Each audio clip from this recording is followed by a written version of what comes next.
Welcome student. आज के इस लेक्चर में हम इंटीग्रेशन के बारे में कुछ बेसिक कॉन्सेप्ट क्लियर करेंगे कि इंटीग्रेशन क्या है, कैसे सॉल्व करते हैं। ओके, पिछले वीडियो में हमने आपको सिलेबस के बारे में बताया था, diploma second semester applied mathematics 2 के बारे में। ओके, तो यूनिट 1 में हमारा चैप्टर 1 जो है वो इंटीग्रेशन है। ओके, और ये इंटीग्रेशन आपको यूपी बोर्ड 11-12 में भी है और सीबीएसई बोर्ड में भी है। तो जिनके लिए भी जिन कोर्स में ये इंटीग्रेशन है उन सब के लिए ये वीडियो यूजफुल होने वाली है। तो आप इस वीडियो को शेयर करिए अपने साथियों को जो इंटीग्रेशन का कोर्स पढ़ते हैं। और दूसरी बात ये है कि अगर आप चैनल पे नए हैं तो इसको सब्सक्राइब कर लीजिए ताकि आपको ऐसी यूजफुल वीडियोस आती रहें, और बेल आइकन प्रेस कर दीजिए ताकि जैसे ही वीडियो अपलोड की जाए नोटिफिकेशन आप तक पहुंच जाए। ओके, चलिए देखिए, हम कुछ ऐसे करते हैं कि अगर डिफरेंशिएट हम करते हैं, आप डिफरेंशिएशन आप जानते होंगे, ये हम मान के चल रहे हैं कि आपको डिफरेंशिएशन पता है, तो हम क्या करते हैं, डी डी एक्स ऑफ कोई फंक्शन हम लेते हैं तो उसकी वैल्यू हमारे पास क्या आती है, एक दूसरा कोई फंक्शन आता है। तो हम ये कह रहे हैं कि ये कोई फंक्शन है और जब इस फंक्शन को आपने डिफरेंशिएट किया तो एक जो दूसरा फंक्शन मिला, इसी को हम कहेंगे डेरिवेटिव ऑफ एफ एक्स। ये जो एफ एक्स मिलता है इस फंक्शन का डेरिवेटिव है, क्योंकि आप क्या कर रहे हैं, डिफरेंशिएशन कर रहे हैं आप। ओके, ठीक है।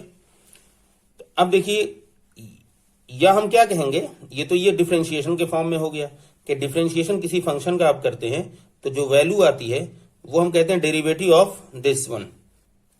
ओके, अब इंटीग्रेशन के फॉर्म में कहेंगे कि F X is one integral और anti derivative of F X. जब इसको आपने डेरिवेटिव ऑफ एफ एक्स कहा ये, तो एफ एक्स क्या होगा, एक इंटीग्रल होगा या एंटी डेरिवेटिव होगा किसका, फिर इसका होगा। मींस इसको आप एंटी डेरिवेट करिए, मतलब इसको इंटीग्रेट जब आप करेंगे तो फिर ये मिलना चाहिए। तो यही बात यहां पे कही जा रही है।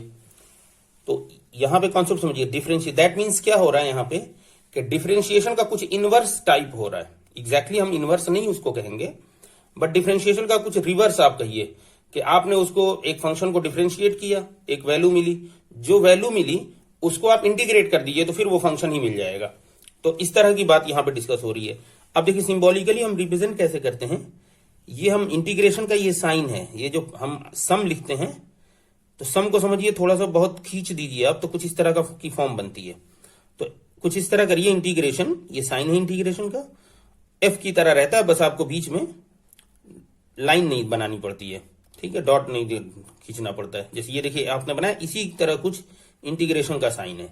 Okay, integration of function D X equal F X. देखिए यहां पे आपने कहा differentiation of F X is small F X, then integration of this equal capital F X होगा। इट मींस एक दूसरे के रिवर्स हो रहे हैं कुछ, ठीक है। अब यहां पे आप समझिए कि ये जो वैल्यू आपकी दी हुई है, इस वैल्यू, ये जो फंक्शन है ये इंटीग्रांड कहलाएगा। ओके, ये फंक्शन हमारा इंटीग्रांड कहलाएगा। ओके,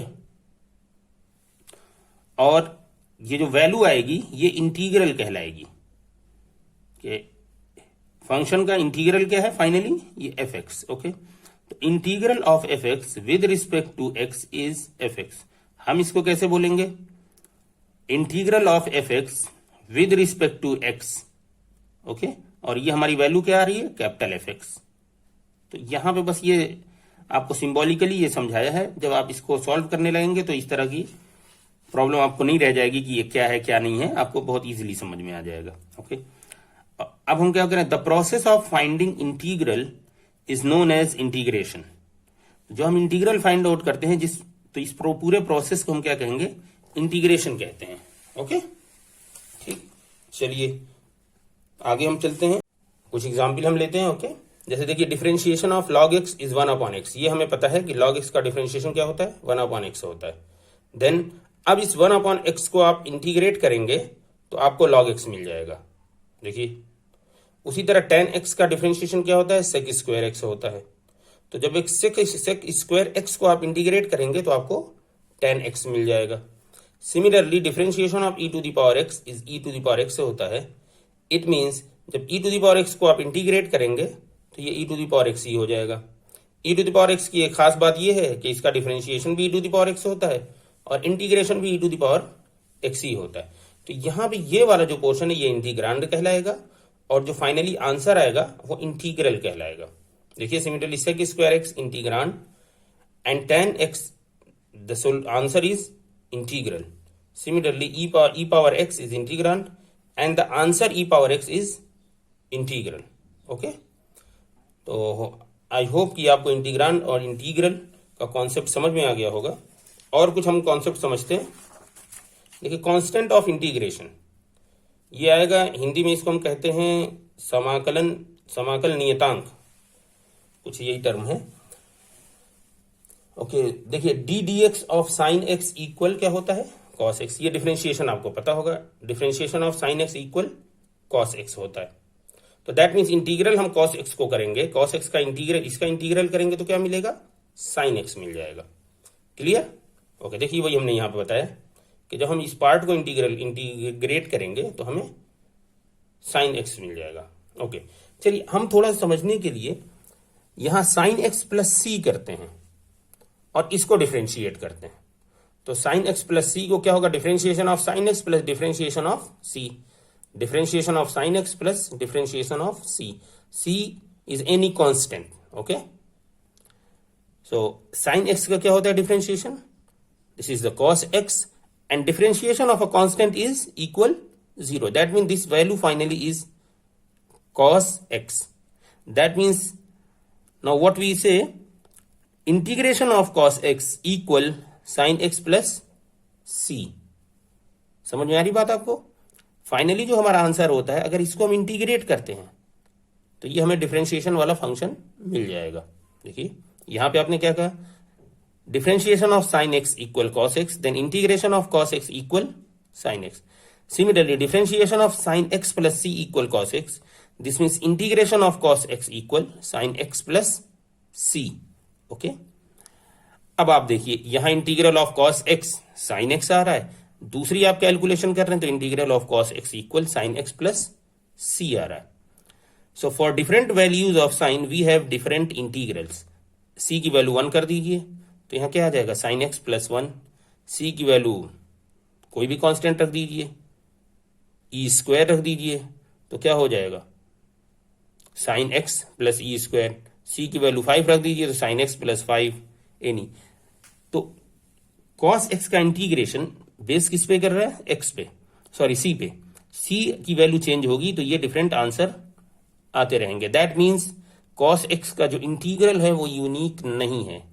इट मीन्स, और ये सभी के लिए इसी तरह जितने भी आपके फंक्शन होंगे सब पे ये फिट बैठेगा। That means integral of any function is not unique.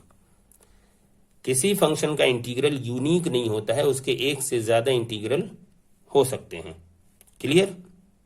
देखिए जैसे हमने आपको यहां से दिखाया है, साइन एक्स का कॉस एक्स होता है डिफरेंशिएशन, तो कॉस एक्स का इंटीग्रल होगा साइन एक्स, लेकिन यहां पे यही चेंज हो जा रहा है, कॉस एक्स का इंटीग्रल यहां डिफरेंट आ जा रहा है सी, तो सी पे डिपेंड है, सी की वैल्यू चेंज करते जाइए, कॉस एक्स का इंटीग्रल चेंज होता जाएगा।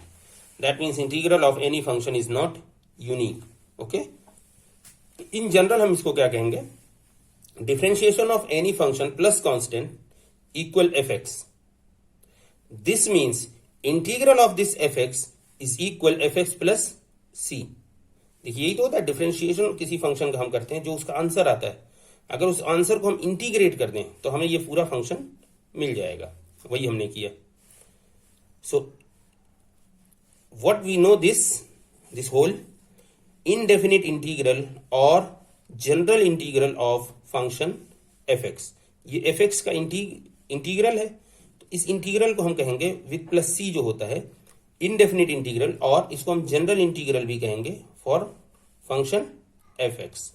ओके जब क्वेश्चन आएगा तो आपको थोड़ा सा अच्छा समझ में आएगा कि सी को हम कैसे कैलकुलेट करते हैं। ओके चलिए अब देखिए नेक्स्ट स्टेप ये है जनरल इंटीग्रल और इनडेफिनिट इंटीग्रल, जो हमने आपको पीछे बताया था वही है। देखिए F X integral of F X D X equal F X plus C. If C has a definite value C1 then F X D X is F X plus C one, जैसे हमने आपको बताया सी की value change करिए आपको integral की value change हो जाएगी। Then F X plus C one is known as particular integral of F X. देखिए फंक्शन का इंटीग्रल, कोई एक फंक्शन आया प्लस सी आया, तो ये हमारा कहलाएगा जनरल इंटीग्रल।